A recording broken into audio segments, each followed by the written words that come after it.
ഒറ്റവാക്കിൽ അഭിവാദ്യം ചെയ്തുകൊണ്ട് ഞാൻ എൻ്റെ കർത്തവ്യത്തിലേക്ക് പ്രവേശിക്കുകയാണ്. ഇന്ത്യൻ യൂണിയൻ മുസ്ലിം ലീഗ് എന്ന് കേൾക്കുമ്പോൾ രോമാഞ്ചം കൊള്ളാത്ത ഒരാളുമില്ല ഈ പ്രദേശത്ത് എന്ന് ഇന്നത്തെ രാത്രി സാക്ഷ്യമാണ്. മുസ്ലിം ലീഗ് പാർട്ടി എന്തിനാണ് 948 മാർച്ച് 10 മദ്രാസിയിലെ രാജാജി ഹാളിൽ ഇന്ത്യൻ യൂണിയൻ മുസ്ലിം ലീഗ് എന്ന രാഷ്ട്രീയ പാർട്ടിക്ക് യുഗപ്രഭാവനായ മഹാനായ ഖായിദെ മില്ലത്ത് മുഹമ്മദ് ഇസ്മായിൽ സാഹിബ് ബീജാവാപം നൽകുമ്പോൾ രാജ്യത്തിൻ്റെ പ്രധാനമന്ത്രിയുടെ കസേരയിലുണ്ടായിരുന്ന ജവഹർലാൽ നെഹ്റു മഹാനായ ഖായിദെ മില്ലത്തിനോട് ചോദിച്ചു അത്രേ, മിസ്റ്റർ ഇസ്മായിൽ, എന്തിനാണ് മുസ്ലിം ലീഗ്? എന്തിനാണ് മുസ്ലിം ലീഗ്? ഇന്ത്യയിലെ മുസ്ലിങ്ങളുടെ പ്രശ്നം പഠിക്കാനും അത് പരിഹരിക്കാനും ഞാനില്ലേ ഇവിടെ?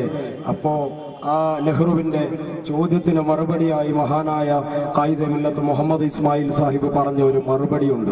മിസ്റ്റർ ജവഹർലാൽ നെഹ്റു, നിങ്ങൾ ഒരു പക്ഷേ ഈ കാലഘട്ടത്തിൽ മുസ്ലിങ്ങളുടെ പ്രശ്നങ്ങൾ പഠിച്ചേക്കാം, മനസ്സിലാക്കിയേക്കാം, അത് പരിഹരിക്കാൻ മുൻകൈയെടുത്തേക്കാം. പക്ഷേ വരും കാലഘട്ടങ്ങളിലും നിങ്ങളെപ്പോലെ ഒരു നെഹ്റു ഉണ്ടാകുമെന്ന് എന്തുറപ്പാണുള്ളത് എന്നാണ് മഹാനായ ഖായിദെ മില്ലത്ത് മുഹമ്മദ് ഇസ്മായിൽ സാഹിബ് മഹാനായ പണ്ഡിറ്റ് ജവഹർലാൽ നെഹ്റുവിന് നൽകിയ മറുപടി.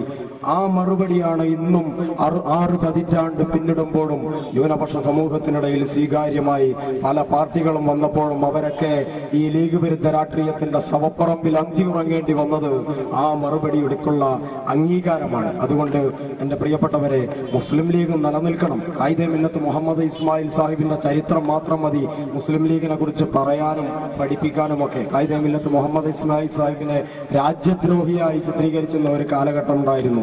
ഇന്ന് പച്ചവിരിച്ച മണ്ണാണ്, നമുക്ക് സുഗമമായ പ്രവർത്തന പാതയാണ്. അന്ന് അങ്ങനെയൊന്നുമല്ല. മദ്രാസിയിൽ നിന്ന് മുസ്ലിം ലീഗ് പാർട്ടിയെ പ്രഖ്യാപിക്കുമ്പോൾ മഹാനായ ഖായിദെ മില്ലത്തിന് കല്ലും മുള്ളും നിറഞ്ഞ പാതകളായിരുന്നു മുന്നിൽ. ഖായിദെ മില്ലത്തിനെ രാജ്യദ്രോഹി എന്നൊക്കെ വിളിച്ചു പറഞ്ഞിരുന്നു. അന്ന് ഖായിദെ മില്ലത്ത് തന്റെ രാജ്യസ്നേഹം പ്രകടിപ്പിച്ചത് തന്നെ ഒരു വലിയ വിഷയമായിരുന്നു. ഖായിദെ മില്ലത്ത് തന്റെ മകൻ മിയാൻ ഖാനോട്, മിയാൻ ഖാൻ, നീ രാജ്യത്തിനുള്ളതാണ് എന്ന് പ്രസംഗിച്ചു എന്ന് സമൂഹത്തിന് മുമ്പിൽ മിയാൻ ഖാൻ ഉയർത്തിക്കാട്ടി പറഞ്ഞു, എന്റെ മിയാൻ ഖാൻ രാജ്യത്തിനുള്ളതാണ്. അതുകൊണ്ടൊന്നും അവസാനിച്ചില്ല. പരിശുദ്ധ റസൂൽ ജന്മം കൊണ്ട മക്കയെയും പരിശുദ്ധ റസൂൽ അന്ത്യവിശ്രമം കൊള്ളുന്ന മദീനയെയും എനിക്ക് വല്ലാത്ത താല്പര്യമാണ്. ആ 2 സ്ഥലങ്ങളോടും എനിക്ക് വല്ലാത്ത ഹുബ്ബാണ് എന്ന് ആത്മീയതയുടെ നിലാവെളിച്ചം ഹൃദയാന്തരങ്ങളിൽ ആവാഹിച്ച മഹാനായ ഖായിദെ മില്ലത്ത് അന്ന് പ്രസംഗിച്ചിരുന്നു, അന്ന് പറഞ്ഞിരുന്നു. പക്ഷേ അതേ നാവുകൊണ്ട് ഖായിദെ മില്ലത്ത് പറഞ്ഞിരുന്നു, ആ മദീനയും മക്കയും നിലകൊള്ളുന്ന ആ പവിത്രമായ മണ്ണിനോട് എൻ്റെ രാജ്യത്തിന് യുദ്ധം ചെയ്യേണ്ടി വന്നാൽ ഞാൻ എൻ്റെ രാജ്യത്തിൻ്റെ പക്ഷത്തായിരിക്കുമെന്ന് രാജ്യസ്നേഹത്തിൻ്റെ മഹിതമായ സന്ദേശം ഇന്ത്യയുടെ മണ്ണിൽ ഉയർത്തിപ്പിടിച്ച മഹാനായ ഖായിദെ മില്ലത്ത് അവിടുന്ന് ഇങ്ങോട്ട് തുടങ്ങി സയ്യിദ് ഹൈദർ അലി ശിഹാബ് തങ്ങൾ വരെ എത്തി നിൽക്കുന്ന ആ പരമ്പര പരിശോധിക്കുമ്പോൾ മുസ്ലിം ലീഗിന്റെ രാഷ്ട്രീയ പ്രതിയോഗികളോട് ഞാൻ ചോദിക്കട്ടെ, ഒരാളെങ്കിലും മാറ്റി നിർത്താൻ സാധിക്കുമോ? മുസ്ലിം ലീഗിന്റെ നേതാക്കന്മാരിൽ മഹാനായ ഖായിദുൽ ഖൗം സയ്യിദ് അബ്ദുറഹ്മാൻ ബാഫഖി തങ്ങളെ നിങ്ങൾക്ക് മാറ്റി നിർത്താൻ പറ്റുമോ ആ മഹിതമായ പാതയിൽ നിന്ന്? പിന്നെ സയ്യിദ് മുഹമ്മദ് അലി ശിഹാബ് തങ്ങൾ, അതിനിടക്ക് മെഹബൂബെ മില്ലത്ത് ഇബ്രാഹിം സുലൈമാൻ സേട്ട് സാഹിബ്, അതിനിടക്ക് മഹാനായ ഗുലാം മെഹ്മൂദ് ബനാത്തുവാല സാഹിബ്.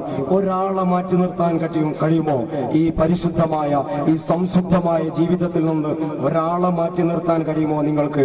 ഒരു പക്ഷേ ഈ മഹാരഥന്മാരായ നേതാക്കന്മാരെയൊക്കെ ഒരു പക്ഷേ തുപ്പല് കൂട്ടി എണ്ണിക്കൊടുക്കുന്ന നോട്ടുകെട്ടിന്റെ പിൻബലത്തിൽ രാജ്യത്തിന്റെ ചരിത്രം വികലമാക്കിയ അഭിനവ പേനയുന്തികളൊക്കെ അവഗണിച്ചുവെങ്കിലും മലബാറിലെ, പ്രത്യേകിച്ച് ഈ മലപ്പുറം ഭാഗത്തെ, മലപ്പുറം ജില്ലയിലെയൊക്കെ ജനങ്ങളുടെ ഹൃദയാന്തരങ്ങളിൽ കുടികൊള്ളുന്ന നേതാക്കന്മാരായിരുന്നു അവരൊക്കെ. എത്ര പേർക്കറിയാം അവരെയൊക്കെ? ഖായിദെ മഹാനായ ബനാത്തുവാല സാഹിബ് ഈ പൊന്നാനിയിലും ഈ മലപ്പുറത്തുമൊക്കെ വന്ന് മത്സരിക്കുമ്പോൾ ബനാത്തുവാല സാഹിബിനെ വരാത്ത വാല എന്ന് പരിഹസിച്ചിരുന്നു. ഈ കൊണ്ടിപ്പറമ്പിൽ ആലിക്കൽ കുന്നിലുണ്ട് ബനാത്തുവാല സാഹിബിന്റെ രാജ്യസഭ ഫണ്ടിൽ നിന്ന് പാസ്സായ ഒരു ട്രാൻസ്ഫോമർ നിൽക്കുന്നു. എത്ര പേർക്കറിയാം? ബനാത്തുവാല വന്നില്ലെങ്കിലും വരാത്ത വാലയാണെങ്കിലും ഇവിടെ വന്ന് 24 മണിക്കൂറും പ്രവർത്തനം ചെയ്യുന്ന നേതാക്കന്മാരെക്കാട്ടിലൊക്കെ എത്ര മനോഹരമായ പ്രവർത്തനങ്ങളാണ് മഹാനായ ബനാത്തുവാല സാഹിബ് കാഴ്ചവെച്ചത്. ഞാൻ ദീർഘിക്കുകയല്ല. ആ ഒരു പരമ്പര, ആ ഒരു പീരീഡ് ഇപ്പൊ എത്തി നിൽക്കുന്നത് അഭിവന്ദനായ സയ്യിദ് ഹൈദർ അലി ശിഹാബ് തങ്ങളുടെ കരങ്ങളിലാണ്.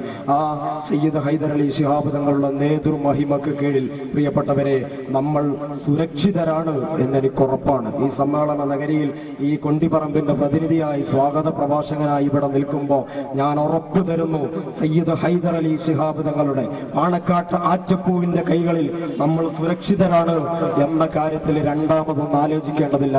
അതുകൊണ്ടായിരിക്കാം ഇന്ന് ഈ സമ്മേളന നഗരിയിൽ വെച്ച് ബഹുമാന്യനായ മലപ്പുറം ജില്ലാ മുസ്ലിം ലീഗിന്റെ ജനറൽ സെക്രട്ടറി 2 യുവപ്രവർത്തകരെ ആദരിക്കുന്നുണ്ട്. മുസ്ലിം ലീഗ് രാഷ്ട്രീയത്തിലേക്ക് കടന്നു വരുന്ന 2 യുവപ്രവർത്തകരെ ഈ വേദിയിൽ വെച്ച് ആദരിക്കുന്നുണ്ട്.